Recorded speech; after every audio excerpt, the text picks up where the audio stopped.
Good morning. This is the subject cryptography and network security. And today's topic under discussion is from Unit 5. And the topic name is Pretty Good Privacy, which comes under email security. So, subject name Cryptography and Network Security, Unit 5, and in Unit 5, Pretty Good Privacy. Let us explore the topic. As you can see, Pretty Good Privacy has a short form called as PGP. And what is the purpose of PGP? For secure email communication. Okay. What PGP does? It provides confidentiality, integrity, authentication, and compression. What PGP uses? Both symmetric and asymmetric encryption. So it generates a session key for fast encryption. Digital signatures verify sender authenticity. So this is usually the flow or the working architecture. Email is there from the sender side. That email message is added a hash function. So a digital signature is added using the sender private key. Now compression is done of both. Okay, so actual message and the digital signature. You have the actual message as well as the digital signature. And what is digital signature? It is derived from the hash function, and hash function is added on what? On the actual message. So both the actual message and the digital signature are compressed. So what compression technique usually? This is using Z. Now post that, this compressed message will be encrypted. So what will be encrypted? Both the message and the key are encrypted. Both the message and the key are encrypted. So this encrypted message will be sent to the receiver. This encrypted message will be sent to the receiver. So at the receiver side, so decryption is done and digital signature is verified. This is how PGP works. This is the working of Pretty Good Privacy. Now in this we have mentioned that actual email is given a hash function, and we know the major techniques of hash are MD5 and SHA. And what hash does? Your data or your message is converted into a fixed sized hash value.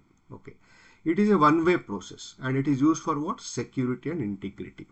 Okay, if I make a slight change in the input value, the hash generated will be totally new. What are the popular algorithms of hashing? MD5 and SHA. So what usually happens, my original email hash function is provided. It will be generating an output of fixed length hash. Let us look at the example. Let us say my input message is hello. So these are the ASCII values for hello. Now this is the output hash feature or hash value, MD5 hash value. Okay, so what it produces, MD5 produces a 128-bit fixed hash. Okay, it is faster but less secure. So it is used for integrity checking. Similarly, you have SHA. SHA you have 256 or 52 also, but the popular one is SHA 256. Now let us say this is my original message hello, and this is the SHA 256 output. So what it is producing? It is producing a 256-bit hash, and SHA is more secure than MD5. It is used in blockchain, SSL, and digital signatures. Okay. Now we have seen two hashing techniques. One is MD5 and SHA. We know that MD5 produces 128-bit output and SHA 256 produces 256-bit output. As far as security is concerned, SHA is having stronger security. As far as speed is concerned, MD5 is more faster. So which is mostly used nowadays? SHA 256 is being widely used. Okay.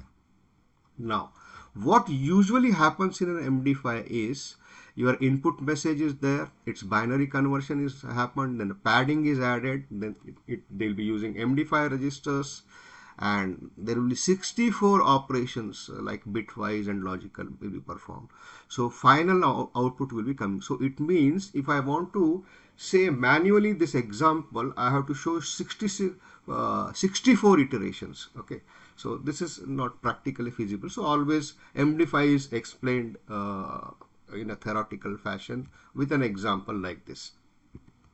Now coming to digital signature. What is a digital signature? We know it. Okay, so our message is there, and that message has hash plus private key, and digital signature will be generated. Now, what is digital signature? It uses asymmetric cryptography. Okay, so the sender will be encrypting the hash value of the message.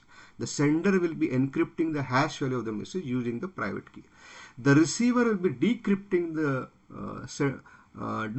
this message using sender's public key and compare the hash value. If both the hash values will be matching, then the message is authentic and not modified. So basically your digital signature will be used for authenticity and integrity of message verification. This is the example. Let us say the message is high, so we'll be generating a hash value for that. Okay, so let us say this is the hash value, and now we'll be encrypting the hash value using the sender private key. Let us say the sender private key is 7. Now this is the digital signature generated. Okay, so 1015.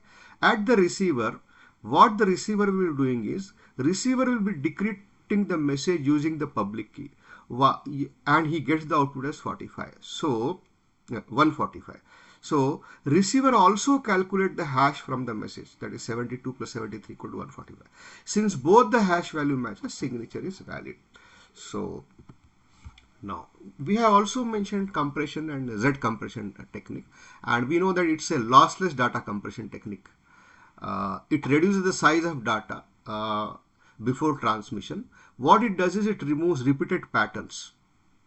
As it is lossless, you can recover the original data perfectly. Let us look at the example directly. Let us say this is my original data where I see that A is repeated 5 times, B is repeated 4 times, C is repeated 4 times, A is repeated 4 times. So what I'll be doing is I'll be storing this as 5A, 4B, 4C, 4A.